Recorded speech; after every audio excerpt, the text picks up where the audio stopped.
I'm ready to actually sew all of these 40 wedges down.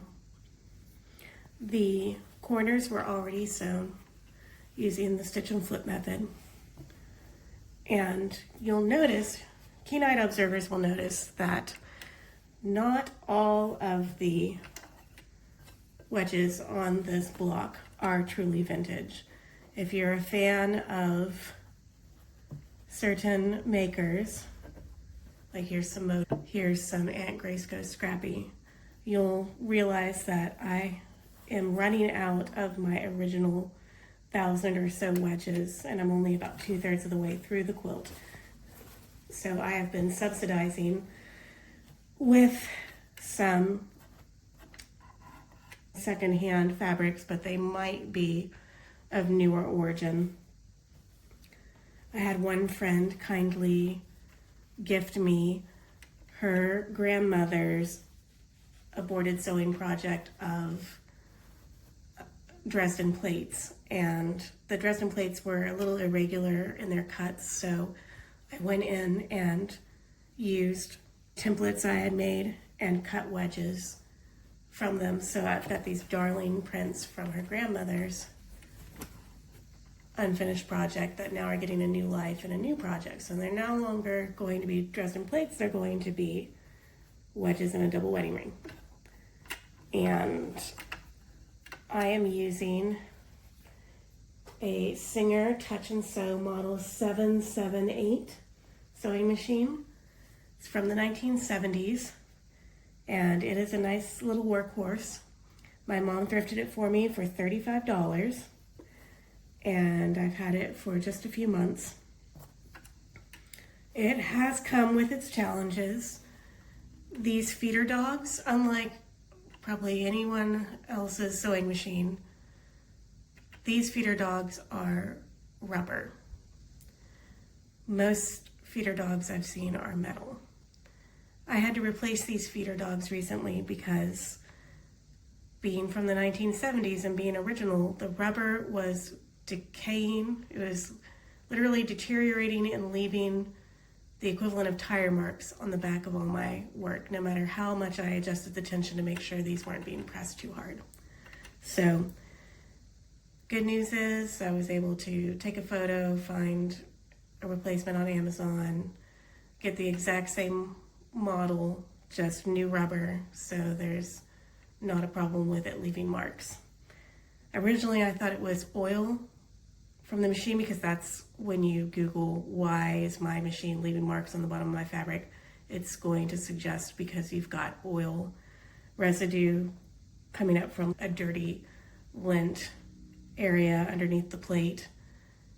But I had cleaned it, my parents had helped me clean it another time. There was no oil left to get on it, and it turned out it was just the feed dogs themselves.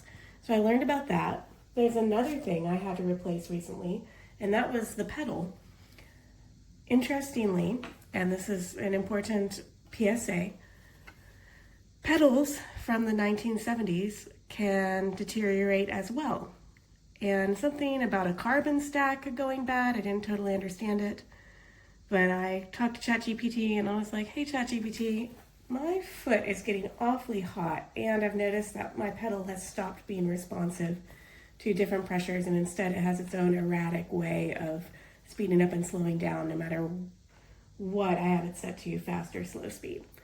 And ChatGPT was like, oh no, stop immediately, unplug that thing, which I had already done. I had a bad feeling something was wrong. And I took a photo of the end of the plug, the part that goes into the sewing machine, and ChatGPT even opined that those were scorch marks and that this had been going on for a while, and I needed to immediately stop using that and buy a replacement pedal that was electronic, didn't have a carbon stack inside of it, whatever that means, and I should do it as soon as possible. I couldn't use my machine until I got this remedied. So once again, with ChatGPT's help for a part number, I was able to find a replacement on Amazon So this poor baby has been through some replacements recently, but I'm the safer for it. So now I should be good to go. My method, and I have no idea if this is the accurate method because I'm making this up since this was literally just a bag of wedges with no instructions as to even what pattern I should be doing.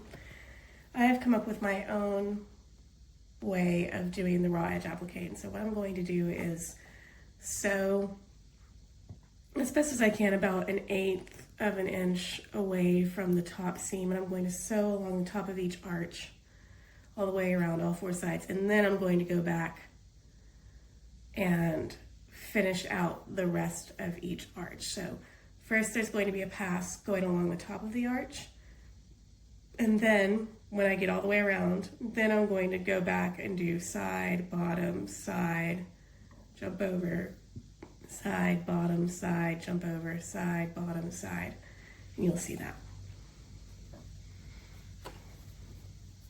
I'm going to put it on slow so that I can have better control.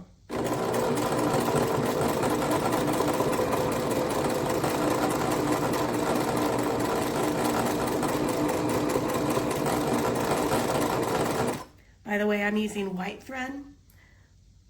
Because I've got so much multicolored fabric, I didn't see the point in trying to pick a color to match because I'm using every color in the book.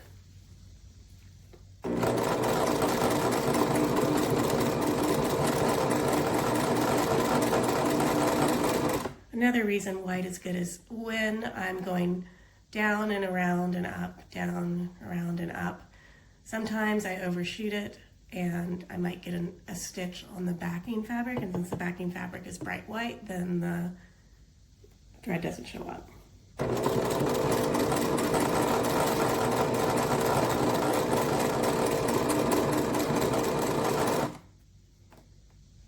Alright, I've got one more stitch length before the edge, and I've learned the hard way to go ahead and just manually do it instead of trying to be super gentle with my foot and get it to go forward 1 stitch. Another thing I learned the hard way since I'm a novice sewer, and I'm sure my mom taught me this when I was a kid and I've forgotten, is that you should only turn your wheel of your sewing machine one way to move the needle. I have been moving it back and forth to get exactly where I wanted it on these fiddly parts, but what that does is it creates a snarl in the bobbin area and will cause a rat's nest under your fabric sooner or later. So now I only move my dial in the one prescribed motion, which in this model is towards me. And so if I need to finish 1 stitch, I'll manually do it with my hand instead of trying to press my foot down. My mom accuses me of having a lead foot, not for driving a car, but definitely for driving a sewing machine. So I'm trying to be better. Okay, you can see that in the old days, I would have wanted to go back into the stitch, so I would have turned my wheel backward, but since I know that's not okay, I'm going to go ahead and use my reverse lever to go back, and now it's where I want it.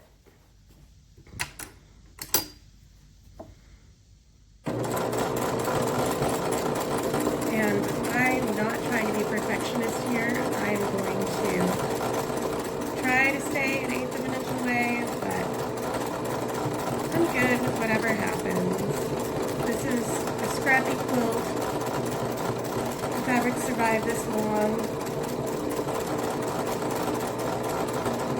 It really feels good that it was already cut up, so it doesn't feel so precious. So if anyone's like me, then they know what it feels like where you don't want to cut into a new rectangle of fabric like a fat quarter because it's so pristine, and what if you mess it up and waste it? But since these were already cut into wedges,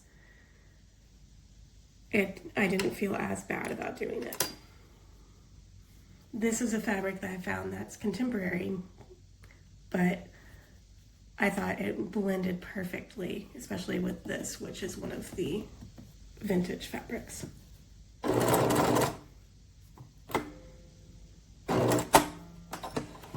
Okay, so we've done 2 curves, we've got 2 more to go.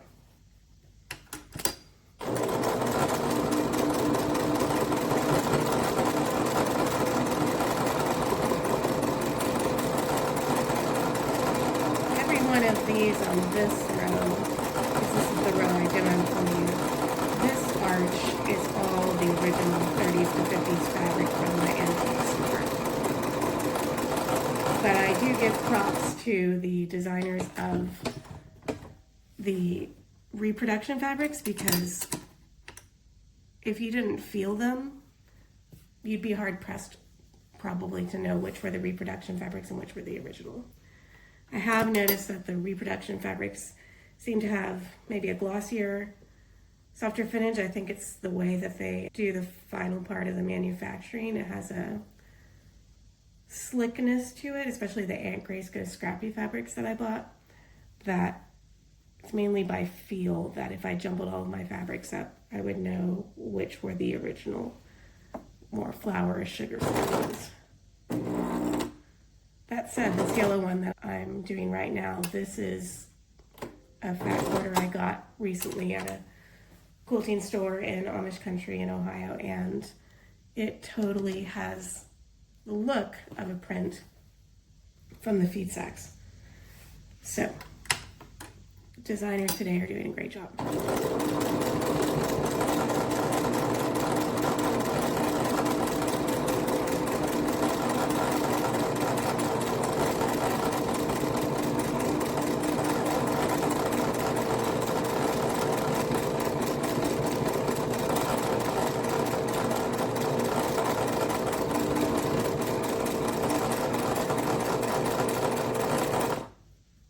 Perfect. Okay, you can see that I've reached the side that I started on. So now, this is the tedious part, but I find it fun because I get to really linger on every single wedge and really appreciate the colors and the patterns. Oh, and I can even appreciate a stain that is on one of these original wedges. It only adds authenticity, right? I don't have to change anything. No, I'm just going to, instead of turning and making the curve, since I've already got that, now I'm going to go straight down, up, and there. So straight the bottom and then straight back up, hop over, and go like that.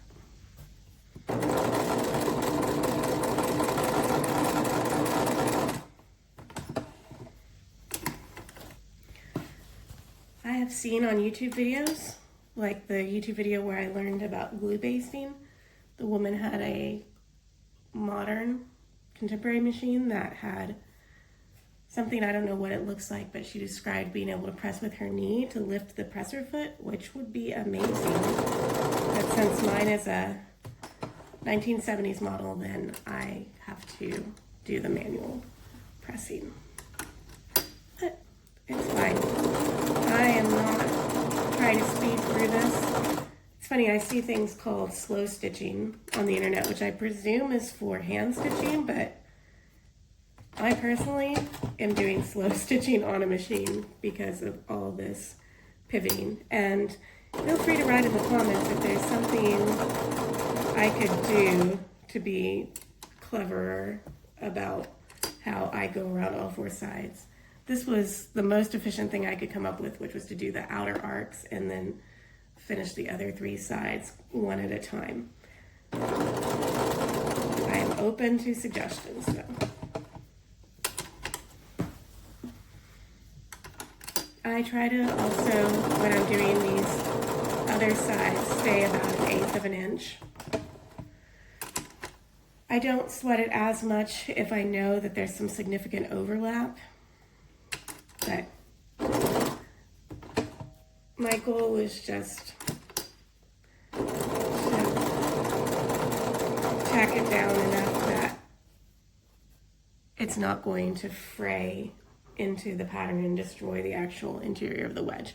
This one, I feel like I got a little on the edge more than I want, so I'm actually going to use my back ability and go back over a little bit more to the interior to make sure that I really got it. Might be overkill, but I'd rather be safe than have it be a finished quilt and something bad happen. Now this will also get a quilting pass, not by me. I will take it to a Longarm quilter because I just don't think that's going to be the thing I enjoy, especially not with this non-long arm machine. I know that one can do it without a long arm, but I will take it to the long armor that my friend who has been quilting a lot longer than I have swears by. That way she can get support for her craft and I don't have to do something that I feel I am unequipped for. Okay. So here you can see that this one there was significant overlap. That's fine. I'm not worried about it. I'm just going to put the seam here, an 1/8 of an inch from where the two fabrics meet. It's okay that there's some excess fabric underneath there. It's not a bunch.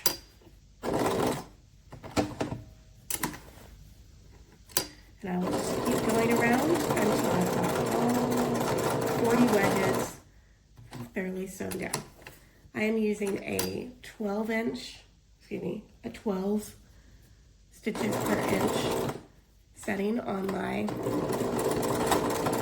sewing machine, which I have read is the minimum for raw edge applique. I could probably dial it up because I haven't, thankfully, had to use a seam ripper on these individual wedges, but because that's a possibility, I decided to go ahead and do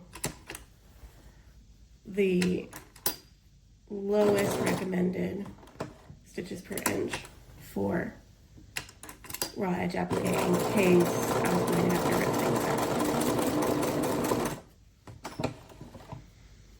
You'll see sometimes I cut it a little bit close and get close to the edge of the white fabric, and that's where it comes in handy that I am using white thread.